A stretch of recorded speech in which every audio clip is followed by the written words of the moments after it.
Okay, so I just saw A Haunting of Venice. And this is the third and possibly final in this latest Proro trilogy, I guess, if you want to call it that. And basically, I'll say if you haven't liked the first two in these Proro films, this one may change your mind because this one is a very different film from those. It still has a lot of the elements in that from the previous ones, and it is still superbly directed by Kenneth Branagh, which is definitely a highlight of this.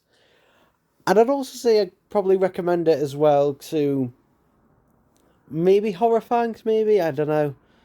I don't know. It does have sort of that spooky, haunted house edge to it, but yeah, this one it might be my favorite out of the three. It might be my favorite out of the three, and that, unlike with the other ones, because with Death on the Nile and Murder on the Orient Express, when you watch, if you're watching those, you basically most people probably watching that know what is going to happen, and because of that, basically they tried to do some twists and make things deliberately different from the original book in order to actually, still have those surprises there.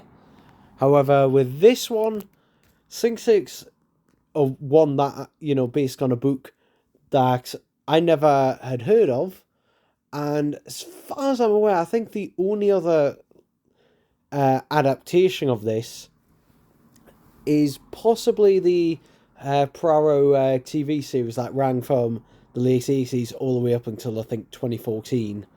I think they may have done a version of this, I can't remember off the top of my head. But yeah, basically, I had zero familiarity with this, and I imagine most people who have gone to see this probably have zero familiarity with this, which means it has a better chance, of standing on its own 2 feet, since, it's not constantly having to basically be compared to previous adaptations of the same thing. And yeah, I think it's really enjoyable. It's got a really spooky atmosphere to it, and it's mostly set within the one location, which I feel with Agatha Christie novelizations, I find the ones that are mostly set in just the one location rather than the ones that change location a few times. I find the ones that change it location a few times where Prowl goes up. Like, with this all being set in the one house the whole time and everyone is in there, it does make it feel a lot tenser because, during it, basically, there is a murderer afoot. Or is it a murderer afoot? Is it ghosts? Is it not ghosts? Because it's set in reality. And yeah, there's a few things in this that make me question things a little bit, which I'm going to start talking about spoilers in a minute.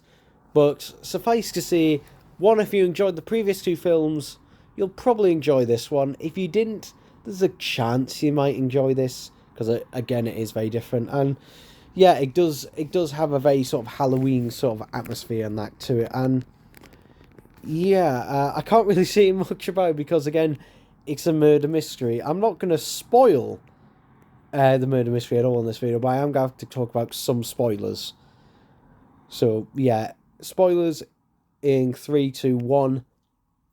So throughout the film, there is, the thing which is in the trailers as well is, ooh, are there actually ghosts here? Is it actually haunted? And basically, they kind of do it in a sort of cop-out kind of way, where the actual murders, yeah, they were done by an actual murderer.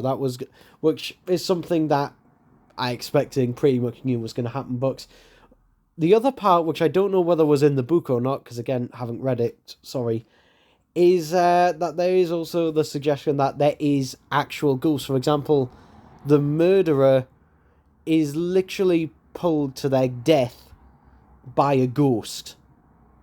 Yeah. And Poirot sees this ghost a couple of times during the actual film, And there's the suggesting, oh, the ghosts helped you, Poirot, kind of thing. It's just like, I don't know. I don't know how I feel about that. I mean, there's always the case of, oh, well, just brush it all off, as just hallucinations or what have you, because that's the explanation they give for most of the stuff. But I don't know. I don't know. Ghosts existing in this environment, because the whole point is to basically disprove anything supernatural and that about this, and the fact that some of it is there in that, I don't know. But it does, I think it does, though, make way pretty well for Poirot's sort of character arc in this, because in this film is set a bit later where he is being retired from being a detective for X amount of years. And I think this, getting him back into the swing of things and sort of get finally fully, accepting and getting over the grief of the people he has lost, including not just his intended initially, but also Book in the previous film and that as well. So it kind of does feel like a nice sort of rounded off. And if this is to be the last film, again unconfirmed to be the last film, then it kind of does round it off quite well as a trilogy.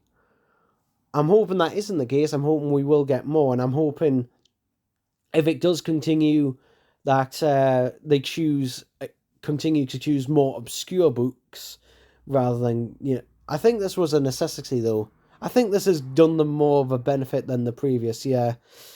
And if you're wondering also why this film came out so soon after the previous one, is basically because Death on the Nile was held back for several years.